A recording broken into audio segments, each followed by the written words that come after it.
Israel और Hamas के बीच जंग करीब 3 महीने से ज्यादा वक्त से जारी है। इस दौरान कई बार जंग को खत्म करने को लेकर लगातार इजराइल पर दबाव बनाया गया, अपील तक की गई, लेकिन इजराइल इस बात पर अड़ा रहा है कि जब तक वो अपने मौकिफ में कामयाब नहीं हो पाएगा तब तक जंग खत्म नहीं होगी। इस दौरान इजराइल में नेतन्याहू की सरकार के खिलाफ प्रोटेस्ट शुरू हो गए।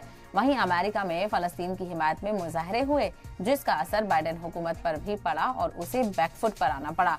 अब तक इजराइल के हर कदम की हिमायत कर रहा अमेरिका अब जंग बंदी को लेकर सुझाव दे रहा है। इसी सिलसिले में एक बार फिर बाइडेन और नेतन्याहू के बीच फोन पर बातचीत हुई है। व्हाइट हाउस के बयान के मुताबिक दोनों ममालिक ने इजराइल और गाजा के मौजूदा हालात पर चर्चा की है। अमेरिका ने एक बार फिर 2 स्टेट थ्योरी पर जोर दिया है, लेकिन इजराइल लगातार अमेरिका की इस तजवीज को नामंजूर करता रहा है, जो इजराइल और उसके हामी ममालिक के बीच बढ़ती हुई खाई को जाहिर करता है। दिलचस्प बात यह है कि नेतन्याहू के ये तबसरे उस दौरान आए हैं जब अमेरिका दावा कर रहा है कि सिर्फ फलस्तीन को रियासत का दर्जा ही इलाकाई कशीदगी को हल कर सकता है।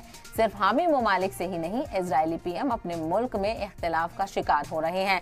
एक तरफ उन्होंने दावा किया कि गाजा में हमास की 2/3 लड़ाकू रेजिमेंट को खत्म कर दिया गया है। वहीं लेकिन इजराइल के काबीना वजीर गादी आइसेनकोट ने नेतन्याहू की तबसरे की तरदीद की है। उन्होंने नेतन्याहू के जिद की मजम्मत करते हुए इस बयान को झूठा बताया।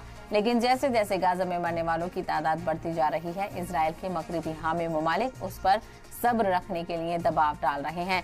व्हाइट हाउस ने बार बार इजराइल की आर्मी पॉलिसी को मुतासिर करने की कोशिश भी की है।